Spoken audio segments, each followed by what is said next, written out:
Welcome back, everyone.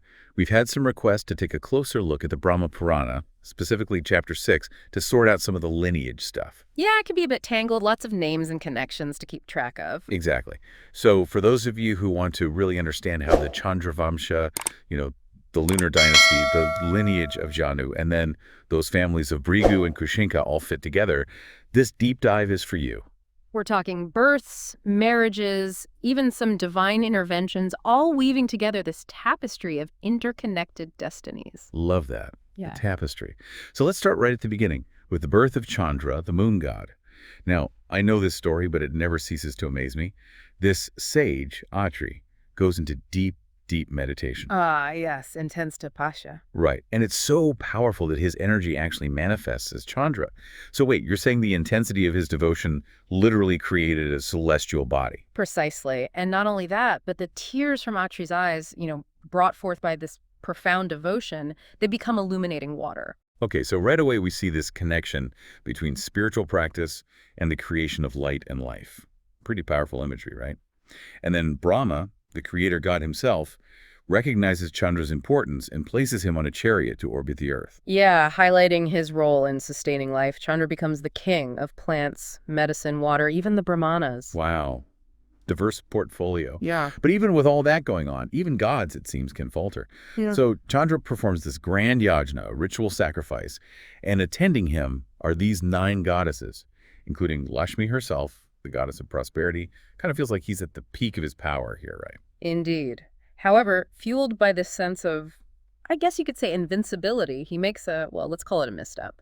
Chandra abducts Tara, the wife of Brihaspati. Oh, right. Brihaspati, the guru of the gods. That's a bold move. I mean, it makes you think even the most revered figures can be susceptible to, those human flaws. Yeah. What happens next? Well, Brahma steps in. He has to uphold that cosmic order, so he returns Tara to Brihaspati. But there's a complication. Tara is pregnant. And Brihaspati, overwhelmed by anger and betrayal, abandons the child. This child becomes known as Buddha. Mercury. So Chandra's actions have all these ripple effects, even shaping the destiny of his son.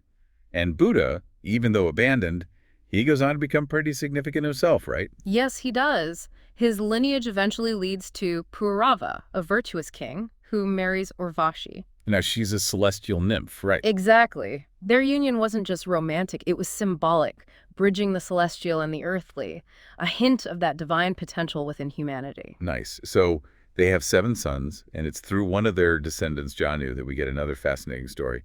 Janu's performing this serpent sacrifice, a ritual to appease the serpent deities. And then Ganga decides to show up. The goddess of the Ganges, and considering the Ganges is considered sacred, her arrival must have been something to behold. Yeah, must have been.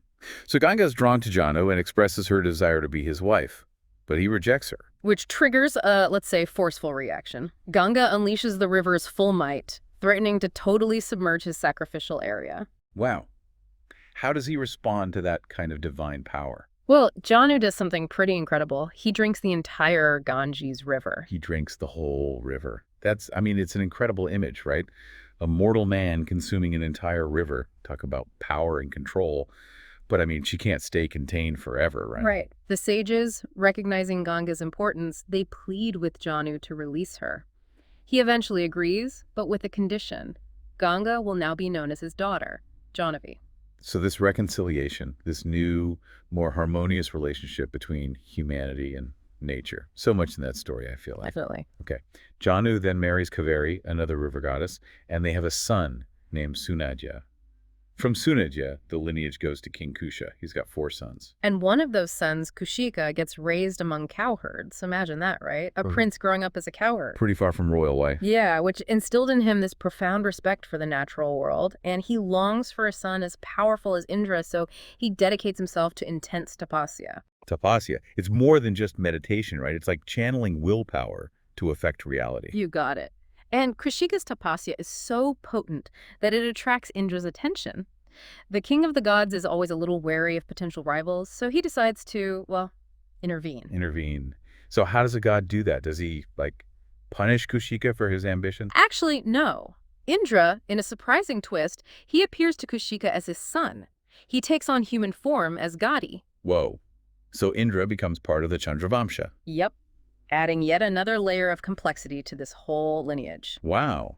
And that brings us to Gadi's daughter, Satyavati. She marries Rishi Richika, a powerful sage from the Vrigu lineage, Yes, bridging those two significant families. setting the stage for, well, a whole lot more. But we'll get to all that after a short break. Okay, so we got Satyavati and Richika. Their union brings together the Chandravamsha and Brigu lineage. And it's Richika, this powerful sage who really shapes things, not only for his own child, but even for his grandchild, through, well, you could call it his mastery of herbal concoctions. Yeah, he prepares these two karas, right? Consecrated food offerings, infused with specific energies. Right, and one was intended for Satyavati, meant to give her a son with, like, exceptional Kshatriya qualities, a warrior, a leader. And the other one, that was meant for Satyavati's mother, to ensure she had a son who embodied, the highest ideals of a Brahmin. Spiritually gifted, wise. Okay, but, and there's often a but in these stories, Satyavati's mother, she accidentally eats the charu meant for her daughter. Satyavati ends up consuming the one meant for her mother. I mean, does this kind of suggest that destiny isn't really a set path, but more about how we navigate these unexpected turns? That's a really interesting point, because this mishap, it sets off this chain of events that alters the destinies of both the mothers and their unborn children. Satyavati, instead of having this mighty warrior son, she's now carrying a child destined for a life of violence because of that Jatatriya Charu. And her mother, well, instead of the spiritually gifted son, she's now going to have a child destined for, greatness in the spiritual realm. It's like those Karas swap destinies. And from this, we get these two extraordinary individuals. So tell me, what happens to Satyavati's son? Does he, succumb to that violence? Well, even with that influence, Satyavati's son Jamadani, he actually becomes a powerful sage himself, a testament to his own nature, I guess, and maybe the guidings of his father, Richika. Right. Jamadani marries Renuka, and they have a son. And their son embodies that warrior archetype, Parashurama. Parashurama, the legendary warrior with the axe. So that energy from that Kshatriya Charu, meant for Satyavati, kind of found its way to her grandson. It almost defies the swap, doesn't it? It does make you think. Actions and consequences echoing down through generations. And Parashurama, he's fearsome. He decimates the Kshatriya clan multiple times, fulfilling that warrior destiny. But what about the other Charu, the one Satyavati's mother consumed, her child? That brings us to the birth of another legendary sage, Vishvamitra. Vishvamitra. Originally, he was named Vishvaratha, born to Satyavati's mother, carrying that destiny that was meant for Satyavati. Wow.